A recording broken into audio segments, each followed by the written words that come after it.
Hey everybody, I want to teach you a couple things about taking an image online and adding it to Photoshop. Okay, the first thing I want to teach you is these little coloring pages. I can do a simple search, but these coloring pages, these are all considered icons, which means they're itty bitty little images. So when I type in something and I want to look at the images, I'm going to be more specific and I'm going to go to my tools. And in my tools, I should be able to see an advanced search. From there, I want to be more specific. Like, I want the size to not be an itty bitty icon. These are little. I want to be able to use something larger than 640 by 480. Okay. And from there, I don't want just any image. I want to use something from Creative Commons. So let's recap. We want a decent size and free to use. From there, I can click Advanced Search. Okay, I'm getting a ton of images, and I am just going to go around and pick one to use. Now, for you guys, please be considerate about the fact that some of these images are really easy. Like, this is not going to meet the expectation that I'm looking for. So let's say I find something like this and I click on it and I drag it onto Photoshop and drop it in. My Photoshop should be able to take this and load it. Let's see, it's there. See, ta-da. But the thing is, you guys check it out. It's itty bitty. If I were to make this image bigger, and now you can see with my ruler, it's less than 3 inches large. Another thing I want to point out, oh my gosh, this is more. I'm all over the place. Another thing I want to point out is I wanted to zoom in instead. I wanted to show you how pixelated this is. This is not okay for this type of work and what we're going to do. It'll end up creating like frustration. If you were to try to color in stuff, it'd be inconsistent. It would go in areas that you don't want it to go. So do not grab images like that in this case. Plus, it just says it's a download. All right, so let's try again. I'm going to go back here and let's say I want to find an image that I like that is just maybe a little bit more interesting. I'm going to grab this one. And I just want to show you, this is an icon. This is slightly larger than an icon. You can kind of see with the numbers off to the side, it's telling me that. But it's a free to use image, so I should be able to get a larger size. And here we go. They're asking me if I want to download it. The answer is yeah, I definitely want to download it. I'm going to download. And you might be like, wait, where did it download to? If you'll notice up at the top, you will find these little download icons. So if I take this and I drag it into Photoshop, it gives me this really cool piece. Now let's just recap. This is a tab at the top that has the original really not great image, and this one also does. But do you see where it says cool, awesome coloring page illustration? You'll also notice that my coloring page this time is 18 inches. It's a pretty big file size. So let's say I want an image size that I can use. Let me teach you that. I'm going to go to the house, or maybe you see this to begin with. And from here, I'm going to go File, New.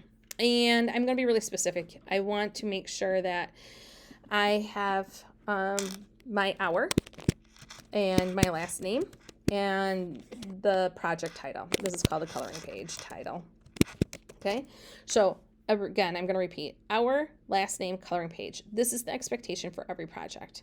Now, if I were to click on normal image sizes, oh shoot, I didn't mean for that to happen. I'll show you how I can change it.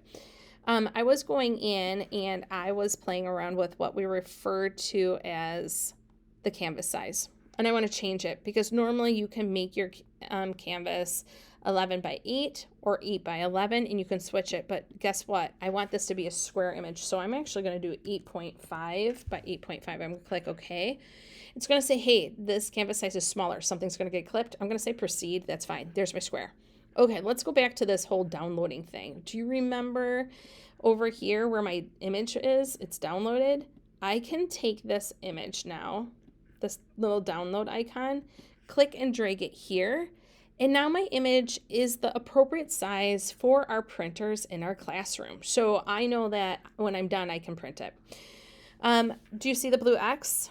Okay, sometimes when I zoom in, you can see how pixelated things are when the blue X is on it. That's just meaning like, this is how the size and scale should look. Do we like it? If we like it, we hit return. I'm going to zoom in again. Look what happened. So much cleaner, not pixelated, easy for us to work with.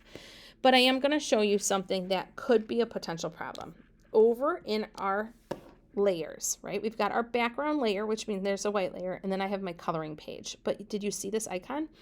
I'm hovering over it so you can see how it says Smart Object Thumbnail. We don't want it to be a smart object. It's going to prevent us from doing cool edits. So we are going to go to Layer because we're going to edit this layer and we are going to rasterize it. So what I did, if you look at the top toolbar, I found Layer. I'm going halfway down to rasterize. I'm going to go over and I'm going to rasterize that layer. Did you notice that that went away? It's gone. Okay, so two things I want to point out. We've got our paintbrush, and in our paintbrush, we can change our color a couple different ways. We could go down to this box and we could pick a color, hit select, click OK, and now I can paint in this space, or we can use a tool called the paint bucket. But that, I'm going to just shift over to the paint or the toolbar. You might not see this. So if you hold, you probably see this gradient tool. So if you hold down Control, it allows you to select the hidden tools that are underneath that area. Now, if I take that, you'll notice like there's that arrow to the paint bucket, and wherever that arrow points, that's what gets filled in. So this will allow your coloring project to go much quicker. Therefore, you can pick more complicated images. Now, I showed you before that you can select the color with using this area. But you guys, it's no different. It could easily pick an area from over here. And let's say I want this color. And I just want to point out something real quick. Do you see how the green is behind? Okay, so what that means is if I do this, it's still red. So I want to get rid of that. I'm going to Command Z because mistakes happen, and that's how you undo. Another way you can do that is you can go to Edit, Undo. But if I want this green color, I have to switch this in a way that you could do that. I know, looks like it's complicated. But one way I could do it is I just could click these arrows, and whatever is on the top box, now I can go around and color with that color, and it's not that red. So I just wanted to point out the paint bucket tool, how it differs from a paintbrush tool, and how to pay attention to what these boxes mean and how you can select them from any area. I want to remind you to file save when you are doing your work. A lot of times they're going to say, is this how you want to title it? Yes, I do want to title it to my desktop. I don't want to use the cloud. A lot of times things get lost. So from there, I'm going to go ahead and I'm going to click save. So later on, when I move everything away, you can see right here, a more coloring page. Yeah, there's a lot of stuff on my desktop. I apologize if that's confusing. All right, so with that said, my friends, I hope that this was a good lesson. I hope you remember, use a good file size. Make sure it's not an itty bitty icon. Number 2, make sure that you're using proper usage rights with Creative Commons, and definitely have fun and make sure that you're using a page size that you can print off of. All right, good luck.